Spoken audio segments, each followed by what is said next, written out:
Are you aware there's a voice inside your head that never shuts off?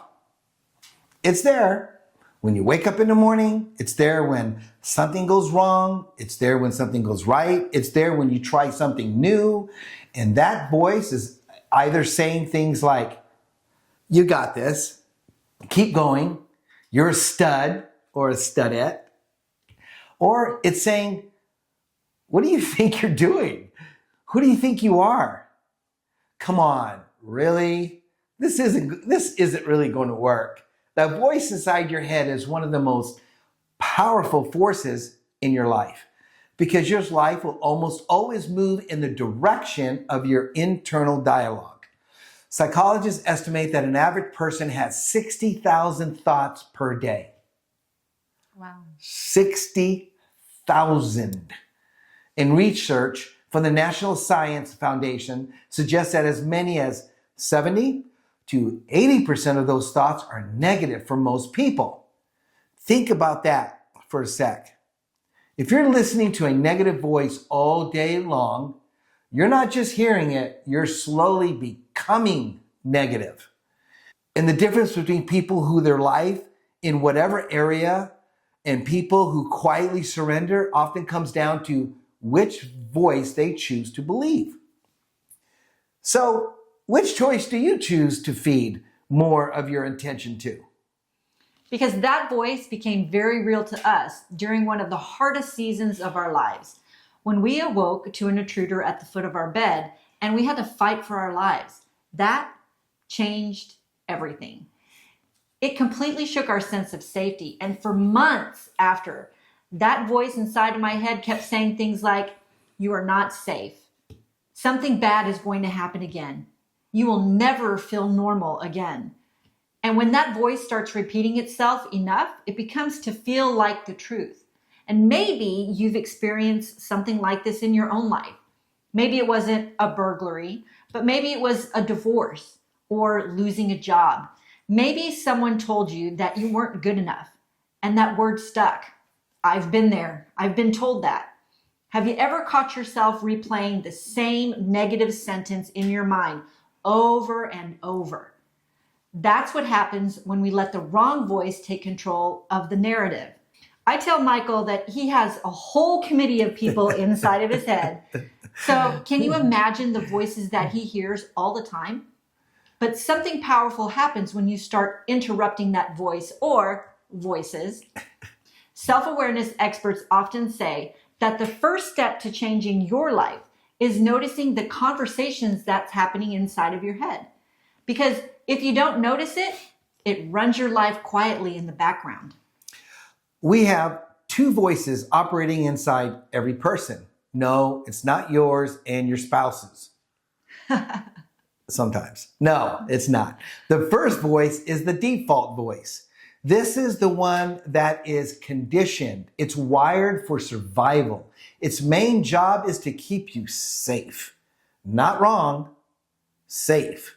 Not successful though. It says things like, don't take that risk. It's fearful. This could happen. Stay where it's comfortable. You might fail. And biologically, that voice is normal. So if you have that, it's normal. Your brain is designed to detect threats. But here's the problem. That same system that protects you from danger, also it trapped you from growth. The second voice is an intentional voice. This voice that says, I'm going to learn. I'm going to try again.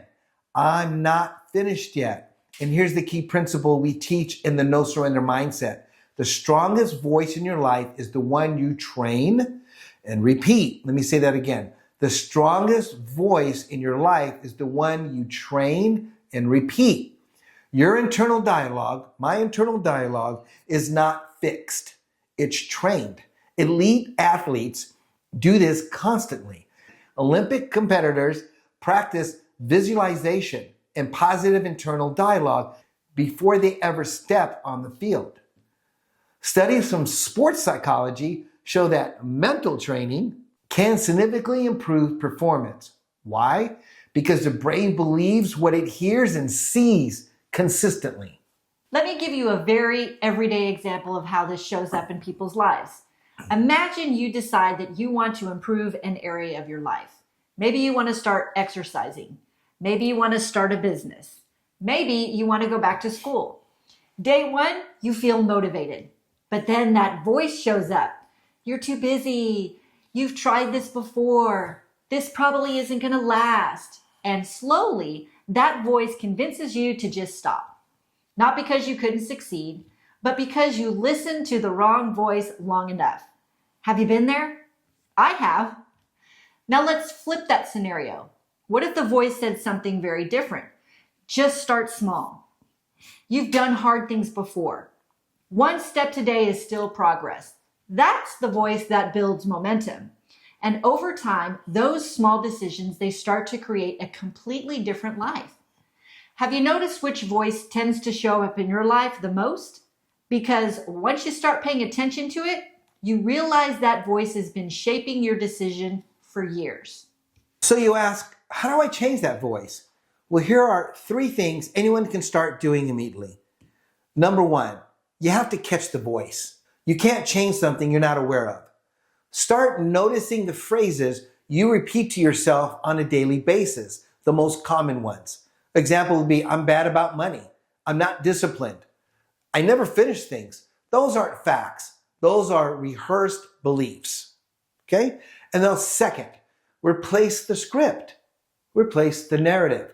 Instead of saying, I'm terrible at this, try, I'm still learning at this. The small change keeps the door open for growth. Third, prove the new voice right with action. Meaning, confidence doesn't come from thinking. It comes from evidence. Every small action you take becomes proof that the stronger voice is telling the truth. If there's one lesson that we've learned through our challenges, it's this. Your life isn't controlled by what happens to you. It's controlled by what that voice inside of you says about what happens. 2 people can face the exact same hardship, and one voice says, this broke me. The other says, this built me up, and that difference changes everything. We've seen people rebuild their lives after incredible setbacks because they refused to let that voice of defeat have the final word. We did that. And we've seen people with every advantage quietly talk themselves out of the life that they're capable of. So the real question becomes, which voice is strengthening you right now? If this conversation made you start thinking about the voice inside your own head, we want to give you something that can really help your self-awareness. It's the foundation of changing that voice. We created a free self-awareness assessment you can take right now. It helps you identify the patterns in your own thinking, your habits, and the eternal beliefs that may be holding you back. And you can grab it at nosurrendermindset.com/shop. The voice inside your head is shaping your future every single day. Make sure it's speaking courage and not surrender. But something powerful happens when you start interrupting that voice. That's right, Lisa. And this information is for education about resilience, life experience, and personal development. It is not to replace appropriate professional care when it is needed. And remember, stand firm, never surrender, and until next time. See ya.